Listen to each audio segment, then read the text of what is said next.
Hello friends welcome to my channel विज्ञान में friends मु भाबुची आपण माने समस्त बहुत भलरे थिबे एंड निजर मार्क जानिबा पई बहुत इंटरेस्ट थिबे। तो जेहेतु मोर आग वीडियो रे आपनकर इंग्लिश सेपरेट थिला कि कोथरे सीडीपी सेपरेट थिला तो आपण मानको असुविधा होतला।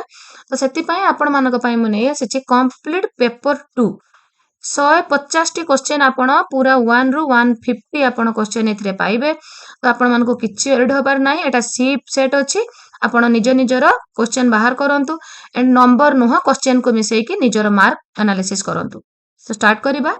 निम्नलिखित मध्यरु केउंटी अर्थपूर्ण शिक्षण रे एक उदाहरण अटे? अर्थपूर्ण फटाफट आंसर कहबी एठी कि बेसी किछि बुझेबार नाही जेहेतु आपण मानकर केवल मार्क दरकार। तो जेबे हमें नेक्स्ट क्लास करिबा सेते बेले मु आपण मानको बुझेबी। तो एठी आपण मानकर आंसर हे जिवो कौनसी धारणार व्याख्याकरण। एक नंबर सी।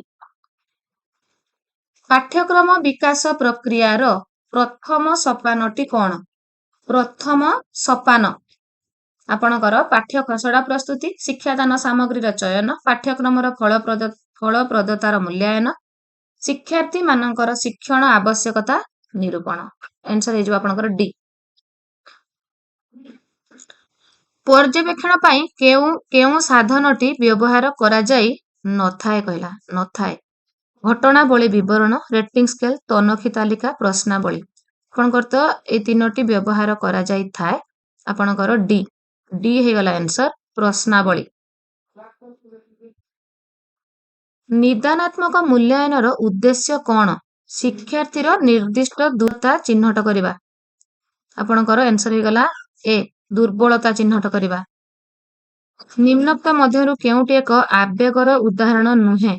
आवेगर उदाहरण नुहे। तो आवेग जो गुडी को हेइथिबो लास्टटा नुहे। तो आपणकर क्रोध, भय, प्रेम एगुडी को आवेग। शारीरिक कार्यटी आवेग नुहे। केउ समय को चाप और कष्टर पर्याय बोली कहा जाए? आपणकर स्ट्रेस एंड स्ट्रेन पीरियड। कैशोरावस्था, बाल्यावस्था, युवकावस्था, वृद्धावस्था। आपणकर कैशोरावस्था को। पिलाटी केउ अवस्था रे वस्तुर स्थायित्व विषय रे जानिबा आरंभ करे? वस्तुर स्थायित्व आपणकर जो पियाजेट कर थियोरी रे मु डिस्कशन करिथिली वस्तुर स्थायित्व जोटा तांकर संवेदीकारक पर्याय।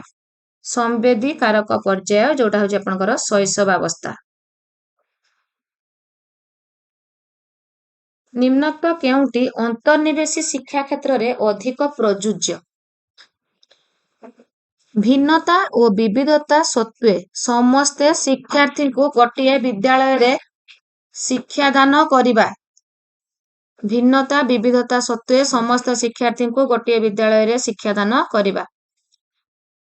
बहुविध बुद्धि तत्वर प्रवक्ता कि आपणकर हावर्ड गार्डनर। निम्नलिखित सहशैक्षिक पाठ्य कार्य मध्यरु केउटी सृजनशीलतार विकास रे सहायक होइथाय? गल्प लिखन। निम्नलिखित मध्यरु केउटी गुणात्मक शिक्षादान रे बाधक साजी थाय? अधिक शिक्षार्थी विशिष्ट एकक श्रेणी। निरंतर और सामग्रिक मूल्यांकन शिक्षादान पद्धति बदलाइबारे साहाय्य करे? ए ओडिशार राजधानी रो नाम डेस। आपणकर जोठी उत्तर लिखिदेले सेंटेंस टा सरी जाउथुबो समापन हे जाउथुबो। समापन मूलक प्रश्न। एक परिस्थिति रे शिक्षा लाभ अन्य एक परिस्थिति रे शिक्षा लाभ उपरे कौनसी विशेष प्रभाव न पकेबा। आपणकर एठी हे जिवो प्रभाव न पकेबा कथा कहूची सेति पय आपणकर एठी हे जिवो जीरो ट्रांसफर शून्य स्थानांतरण। शेष बाल्यावस्था रे अधिकांश लंबा एवं पतला देखा जांती कारण शरीर रे गंडी तुलना रे हाथ और गोड़ द्रुत वेग रे बड़ और शक्त हेबाकु लागे। विकास संबंध रे केउ उक्तिटी ठीक नुहे? विकास वंशगत परिवेशर प्रभाव उपरे पर्यवेसित एटा ठीक अछि। प्रारंभिक पर्याय रे विकास अधिक त्वरान्वित होई थाए किंतु एठी देछि होई न थाए। तो सेति पय एटा होछि ठीक नुहे।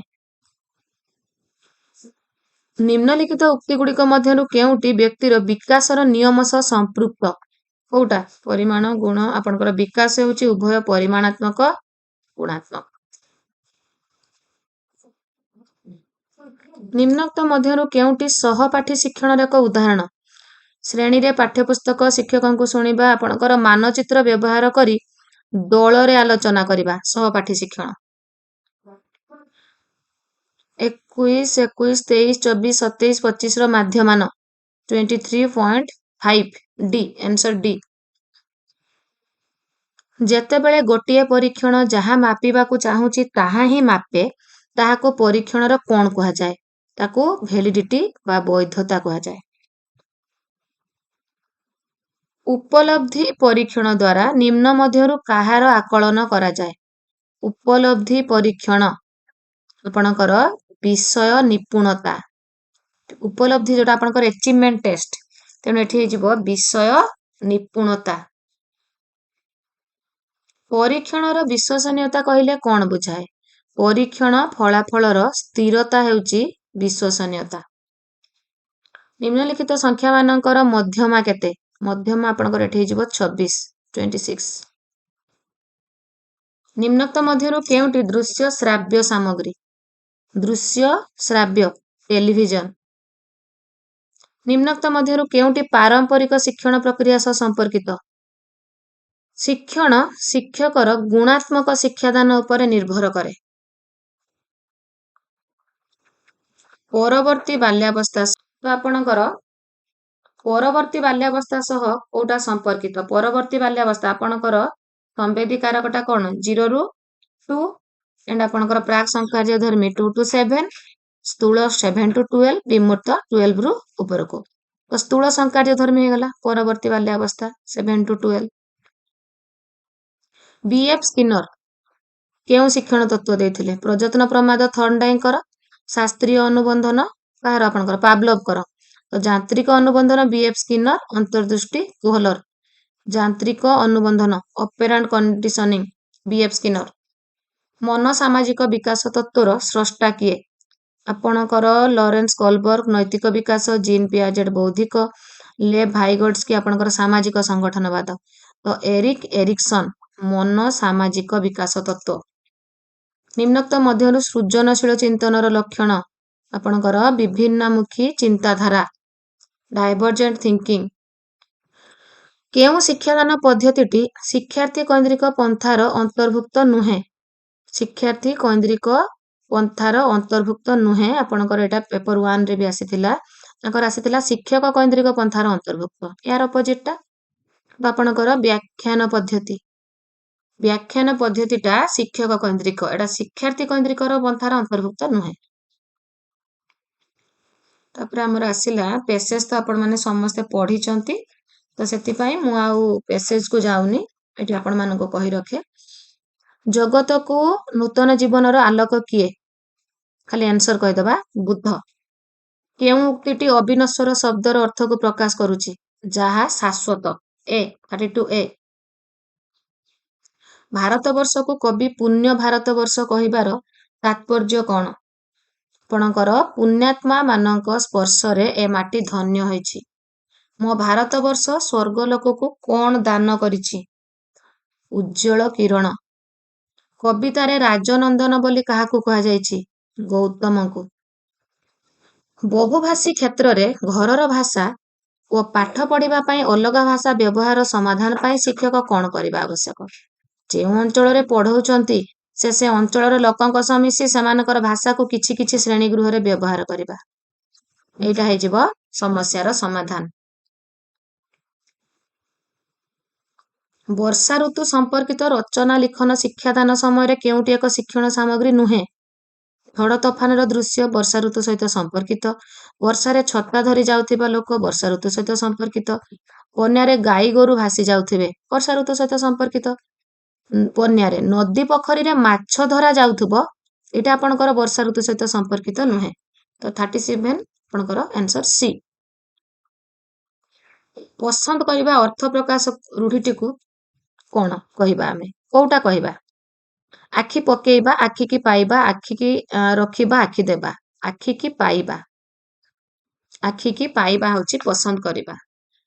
ପ୍ରଭାବ ଶବ୍ଦରେ ପ୍ର ଉପସର୍ଗଟି କେଉଁ ଅର୍ଥରେ ବ୍ୟବହୃତ? ଆଧିକ୍ୟ।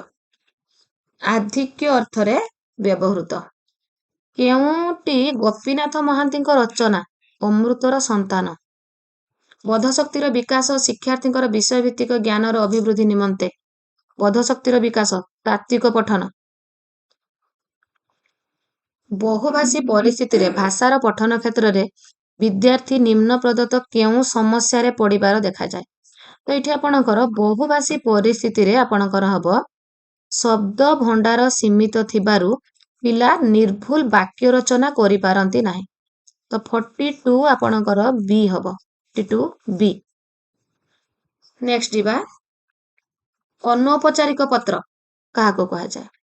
ବିଡିଓଙ୍କୁ ତ ଔପଚାରିକ, କୌଣସି କାର୍ଯ୍ୟାଳୟକୁ ଦେବେ ଔପଚାରିକ, ଜଣେ ପୁସ୍ତକ ପ୍ରକାଶକଙ୍କ ନିକଟକୁ ଦେବେ ଆପଣଙ୍କର ଔପଚାରିକ। ସାଙ୍ଗସାଥୀ ଆତ୍ମୀୟ ସ୍ୱଜନଙ୍କ ପାଖକୁ ବ୍ୟକ୍ତିଗତ ସୁଖ ଦୁଃଖ ଆନନ୍ଦ ବିଷାଦ ବିଷୟ ପତ୍ର ଅନୌପଚାରିକ।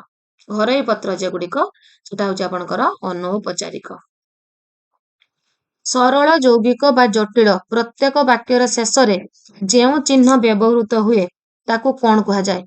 ଶେଷରେ ପୂର୍ଣ୍ଣଚ୍ଛେଦ।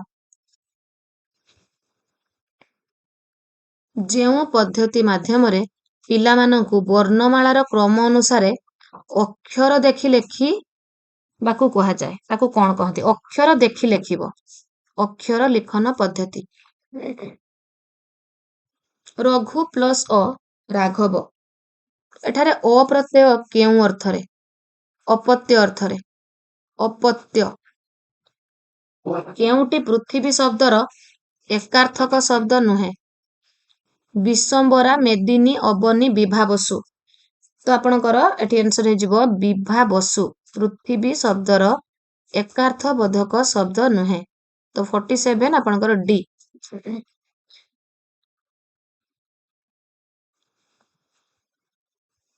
ଏଟା ଗୋଟେ ପେସେଜର ଆମେ କ୍ୱେଶ୍ଚନକୁ ଯିବା।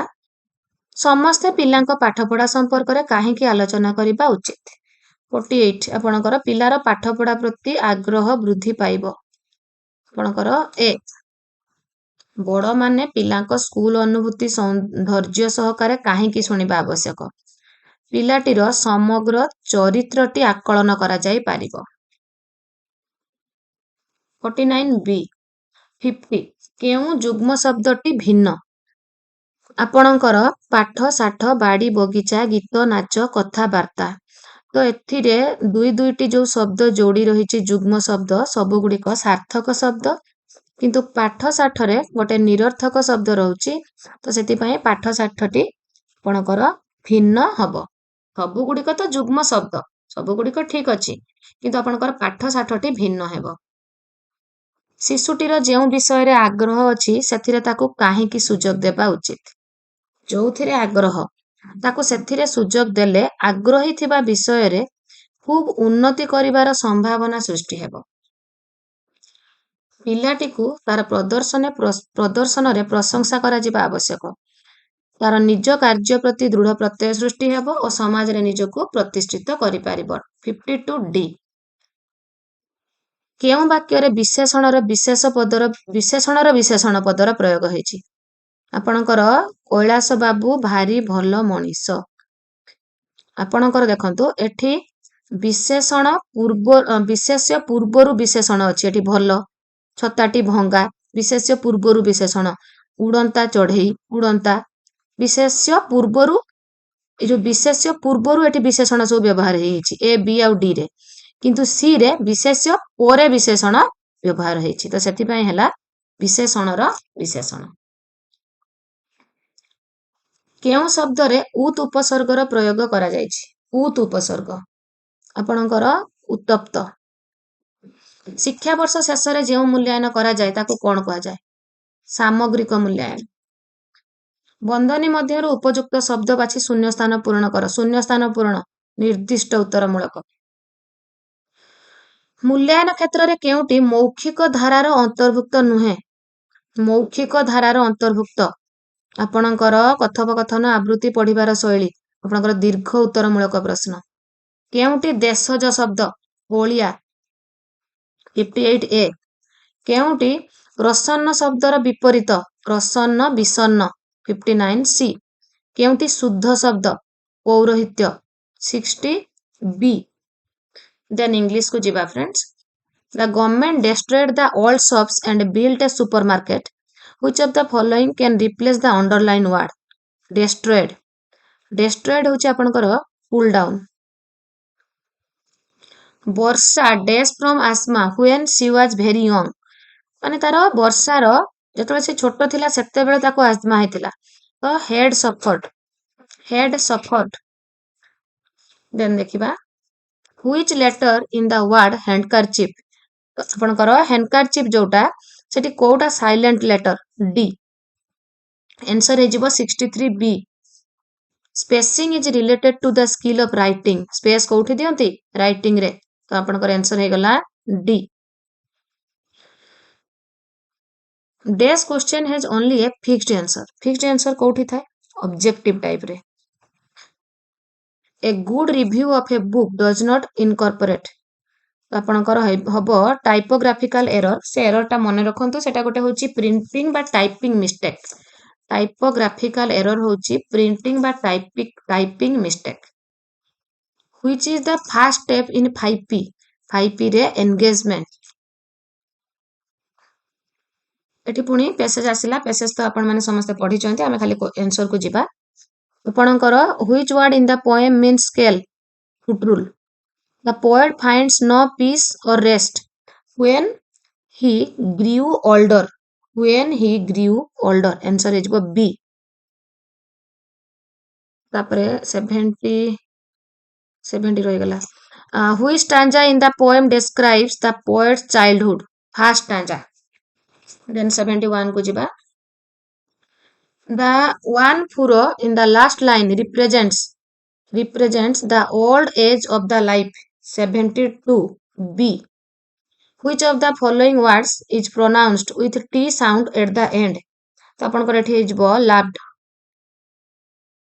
The method which is based on the principle of sound letter relationship is called.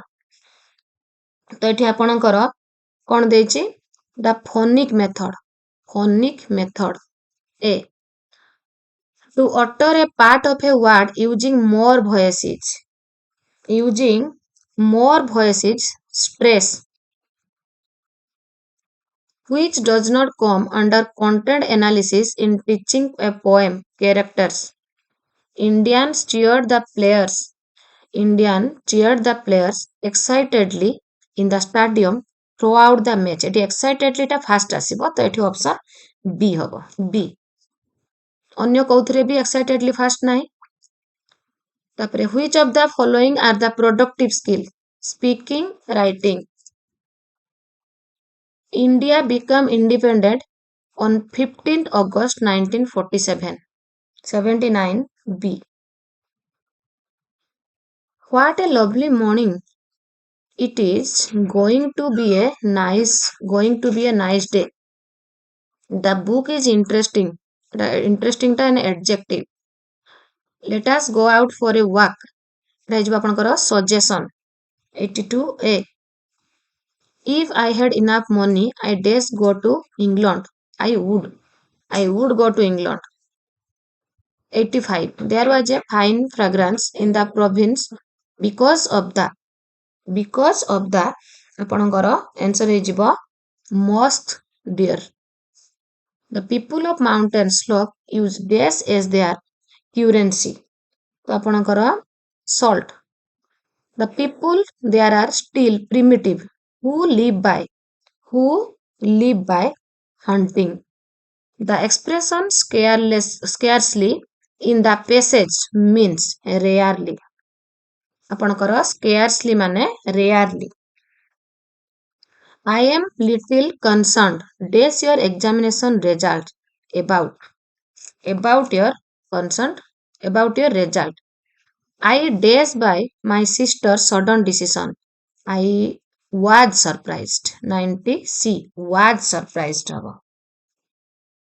Then पळे आसीबा आमे डायरेक्ट आपणकर एसएसटी को राज्य सरकार को केउ विभाग बजेट प्रस्तुत करथाय.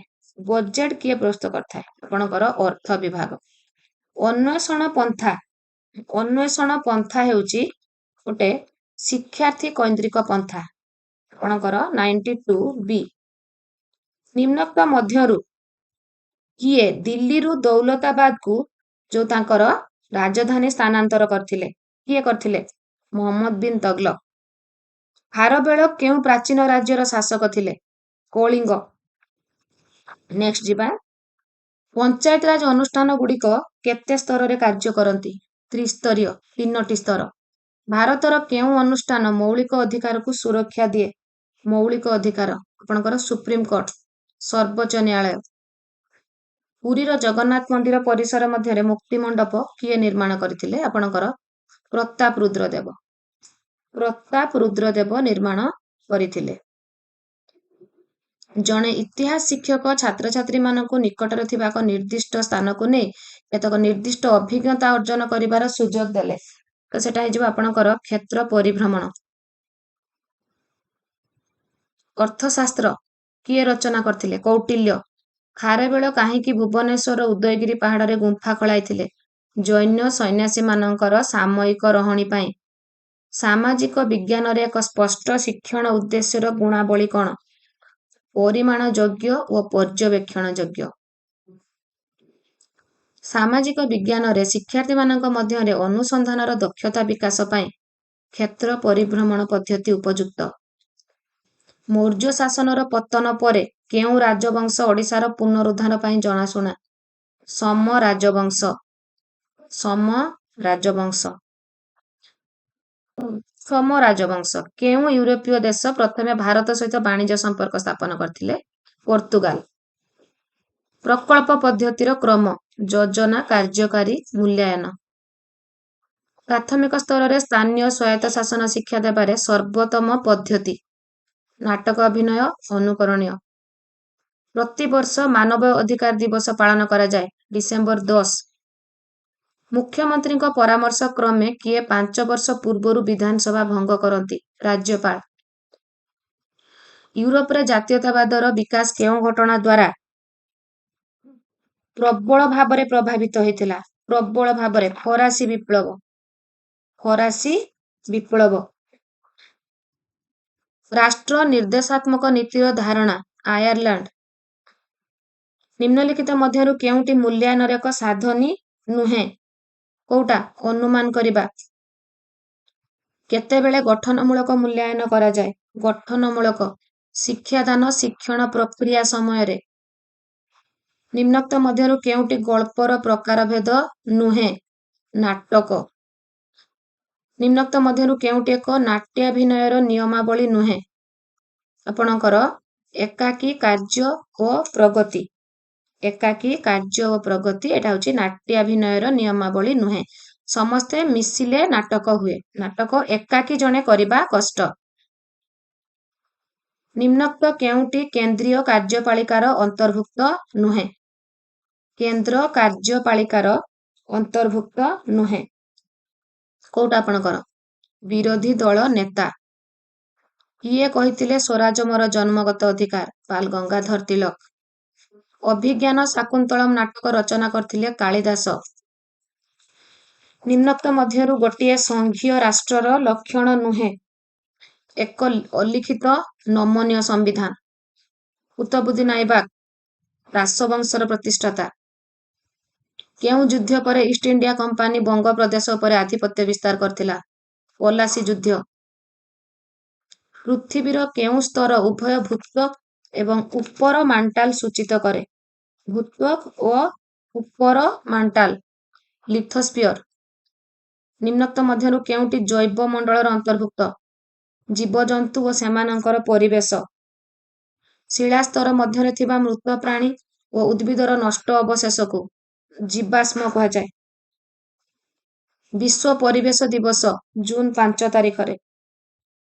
ଉଚ୍ଚ ପ୍ରାଥମିକ ଶ୍ରେଣୀରେ ସାମାଜିକ ବିଜ୍ଞାନ ଶିକ୍ଷାଦାନର ମୁଖ୍ୟ ଉଦ୍ଦେଶ୍ୟ। ଉଚ୍ଚ ପ୍ରାଥମିକ କଥା କହୁଛି। ଯୁକ୍ତିସଙ୍ଗତ ଭାବେ ସମାଜକୁ ବୁଝିବାରେ ସାହାଯ୍ୟ କରିବା। ନିମ୍ନୋକ୍ତ ମଧ୍ୟରୁ କେଉଁଟି ପରିବେଶ ବିଜ୍ଞାନର ଶିକ୍ଷାଦାନର ନିର୍ଦ୍ଦିଷ୍ଟ ଉଦ୍ଦେଶ୍ୟକୁ ସର୍ବୋତ୍ତମ ଭାବେ ବର୍ଣ୍ଣନା କରେ? ପାରିବେଶିକ ଆନ୍ତଃସମ୍ପର୍କକୁ ବୁଝିବା। ଓଡ଼ିଶାର ହୀରାକୁଦ ନଦୀ ବନ୍ଧ ନିର୍ମାଣ କେଉଁ ପଞ୍ଚବାର୍ଷିକ ଯୋଜନା କାଳରେ କରାଯାଇଥିଲା? ପ୍ରଥମ।